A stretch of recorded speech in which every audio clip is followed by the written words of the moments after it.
and downs. Whether those ups and downs arise, they are always unexpected without a warning.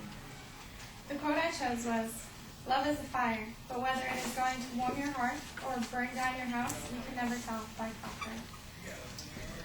An example of this quote is me and my boyfriend. We've been going out for 7 months, and we never know when we're going to get into an argument because it's never planned. And sometimes it's something stupid like saying the wrong thing to each other. Like, why'd you say that? Like, what was the point of that? But then there's always the time when we're always happy to be around each other. Like, when we're with each other, that's when we're happiest, because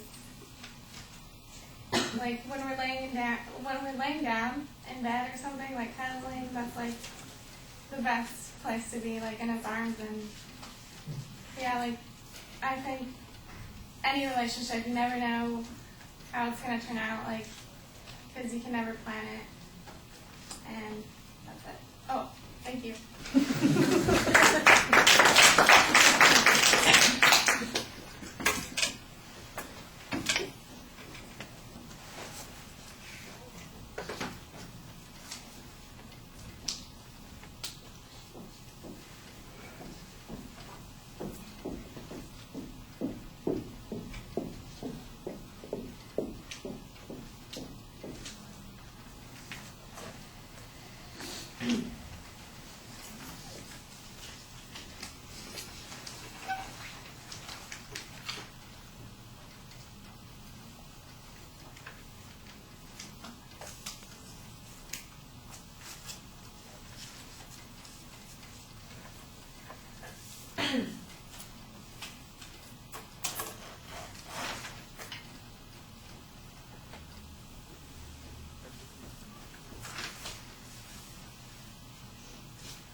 I kind of like the opening line that you have. It sounds like the one thing that you actually planned in the speech, and I think that paying attention to that is not a bad way to start, but there does need to be some follow-up.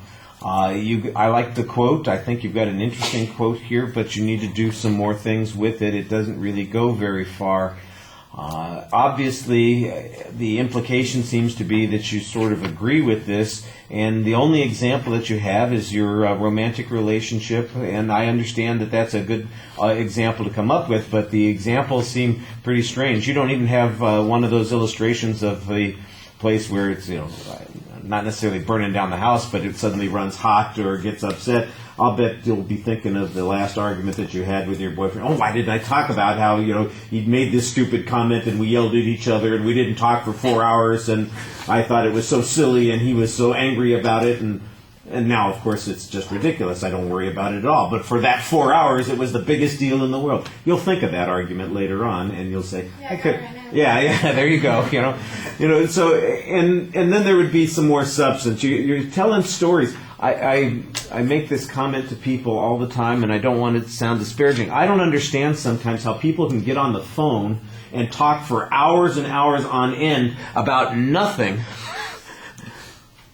And then you get a speech, here's a topic that's got an idea behind it, and I can't find anything to say about it. It just is a little bit strange, and I think you need to be able to do that, because you've got a good idea here, but you don't say anything about it, and so it doesn't really get a chance to develop. It's only a minute and 11 seconds in the speech. I was putting down a comment. I was writing this down. Oh, you want to lose the pen and get the topic out of your hand. You kept the pen in your hand the whole time, and then you finally put away the topic. And I wrote, oh, 1 minute in the speech, you put away the topic, and then I go, oh, you're done. So it just really felt like everything was rushed very quickly through there, and it doesn't. I don't get a lot of opportunity to assess things. You've got a nice smile. You're looking at us. But I can't really tell how much of that is just you've got a nice personality and you're talking to us, and how much of it is part of the speech and you're trying to sell us an idea and get us involved in it.